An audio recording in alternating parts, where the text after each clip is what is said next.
Hello students, hope you're doing well in cyber school.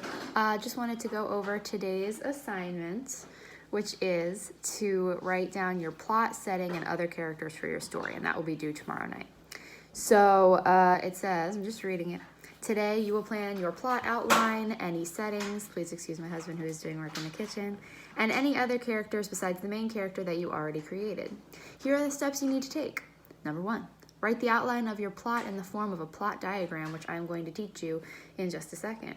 You can feel free to draw this and label it and then send me a picture. That'll probably be the easiest way to do it, but you can do it however you want. Write down any settings involved in your story. Please describe them vividly. Where is your story taking place? When is your story taking place?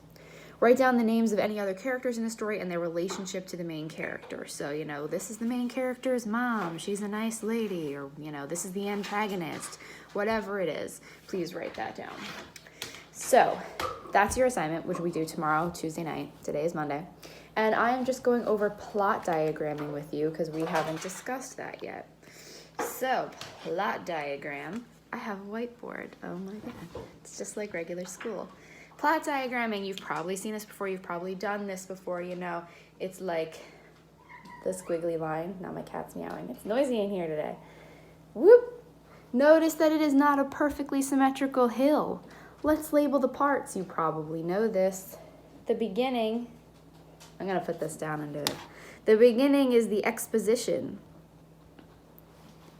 Any information that we need to know that sets up the story. Then a big amount, almost the entire story, honestly, is all this going up. That's the rising action, as you probably know.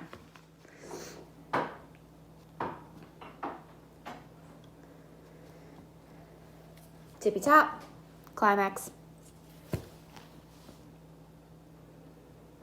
And then it's the falling action and the resolution.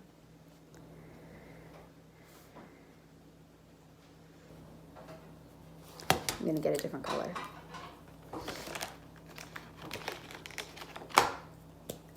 So what I want you to do for this assignment, for the first part,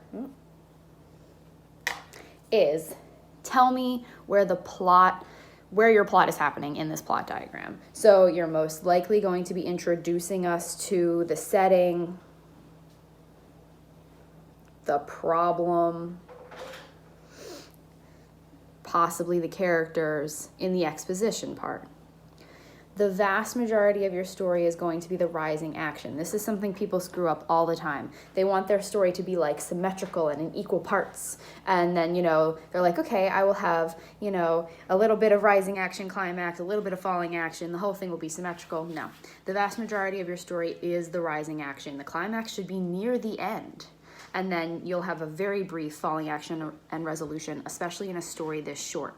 You might not even have a resolution. The problem might not be resolved. That depends on how you're going to set up your story. So what I want you to do is tell me what happens in these sections. So you'd be like, you can just do it as bullet points. I don't need complete sentences. So rising action, I don't know, character meets creepy guy. If you're writing a horror story. Oh man, what happens with creepy guy until problem comes to the climax? Whatever your story is. I don't know, that was kind of a stupid example. But I want you to please label it on your plot diagram and send it to me however is best for you. So that's plot diagramming. Everything else should be pretty obvious. Setting, characters. And then once you're done that, you can get started right away. Ooh, that's not coming off. You can get started right away on your story. I did want to go over how to write dialogue so that you could just go ahead and get started. And I was going to do that on here, but then it didn't come off. So hold on, give me like 10 seconds. Let me go get some water. Lock it away. I need some of that, oh, there we go. Just needed a little water. We're good. Got this. Okay.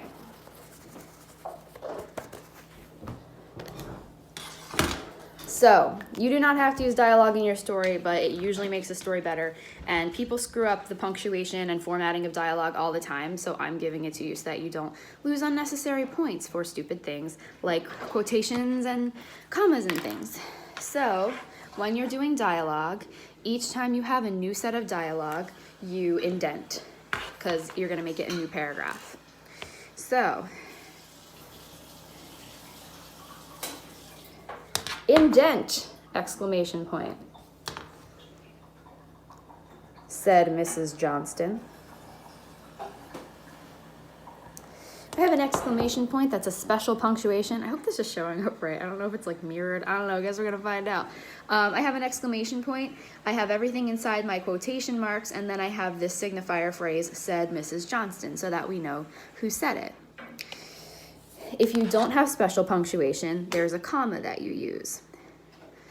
Okay, comma, said the students. Here, I have everything inside the quotation marks and a comma before the signifier phrase, which comes outside of the quotation marks.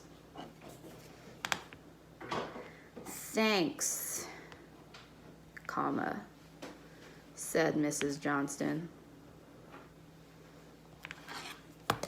Same deal. Once you get an established set of dialogue, if two people are talking, you can lose the signifying phrases. So then you can just start writing. You're welcome. I don't need to say who said it. We assume it's the students because it's going back and forth. Have a great day. I don't need to say who said it. We assume it's Mrs. Johnston because it's going back and forth. So that's how to write dialogue. I know this is sort of a weird way of teaching, but I figured it was the closest thing to being in the actual classroom with this little whiteboard that I had. So if that wasn't at all helpful, then just email me and I'll help you in another way. But I hope you enjoy writing your plot and all that other jazz and starting on your story. Okay, see ya.